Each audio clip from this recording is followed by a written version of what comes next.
Albert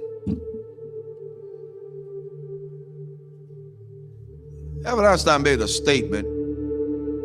He says that I'm not interested in the phenomenon or that phenomenon. Einstein had said earlier in his life, I want to know the thoughts of God. The rest are mere details. But as he lay there dying in the Princeton Hospital, he must have understood that these were secrets that God was clearly keen to hang on to. You know what the secret is? Love. Love. Love.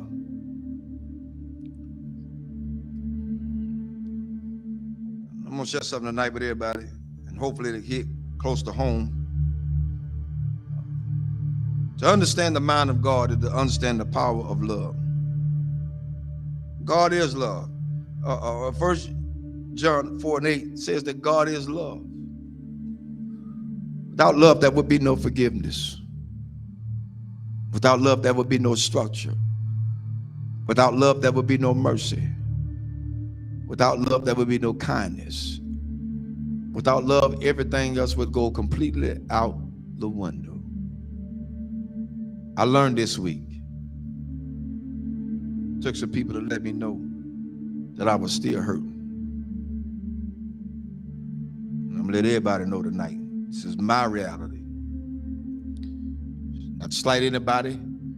A lot of things that I know I hadn't always done right, hadn't been right. But I had an incident this week to wake me up real good. At certain points, we can give our children what we didn't have so much until we forget about teaching them structure. This week, I learned at some point you won't be respected. And that's for everybody. You're not going to be respected because they feel the way they feel. They're emotionalized. They're emotional creatures. Therefore, they don't know. But I did the one thing I thought that I would never do. Turn and walk. That's where I was. But I found out that I had a whole halo of hurt that I'd never been released from.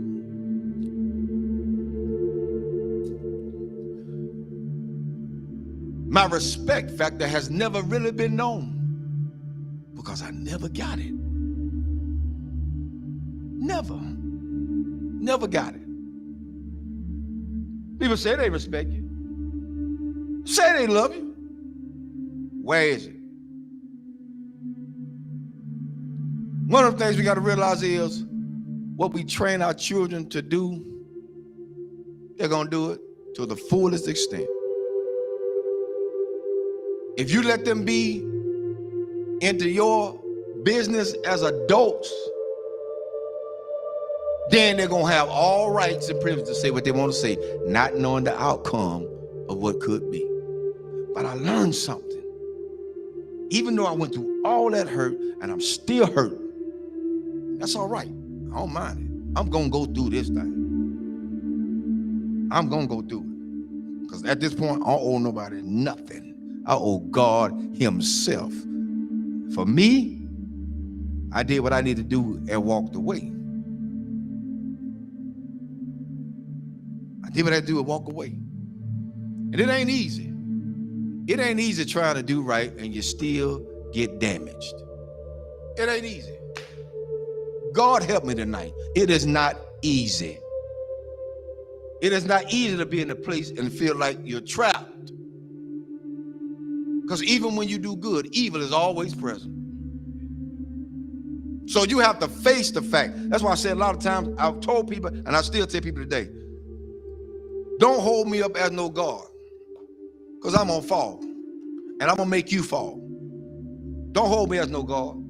I'm gonna make some decisions that folk just is not gonna like. I'm gonna turn over some chairs and some tables that people are not gonna even be able to imagine that whoa, the Reverend did that. Oh, yes, because I'm human. I'm human. I'm human. One thing I learned from all this is that you don't have to stay where you're not welcome. Thirdly, I ain't studying nothing nobody say. I came in this world alone. I'm gonna die alone. So you got to stand for yourself. I'm teaching my children that now, and I'm teaching them that from a distance right now. Because what could have happened didn't. And I love all of them. I love everybody.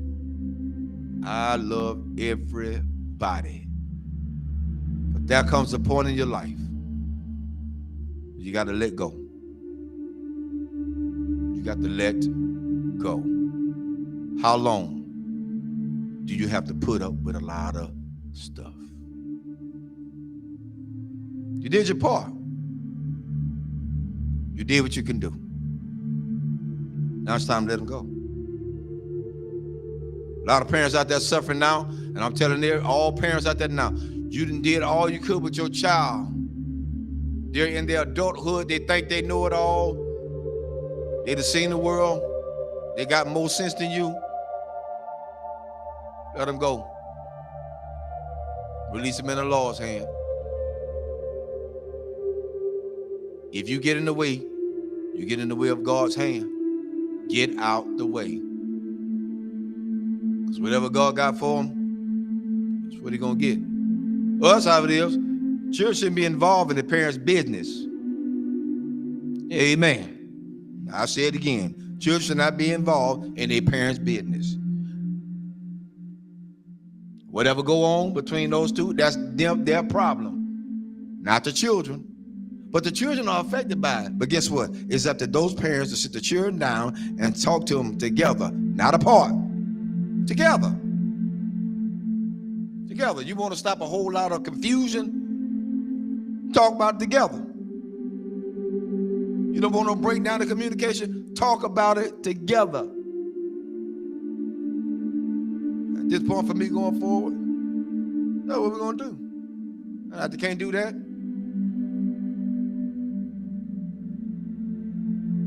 I ain't playing with them. There's a lot you can do. And God help me. I'm strong as an ox. But the Lord is a protector and a shield from everything. And Lord help me, I got the scars to prove it. Cried many a days. But I ain't got to cry no more. My mind's made up.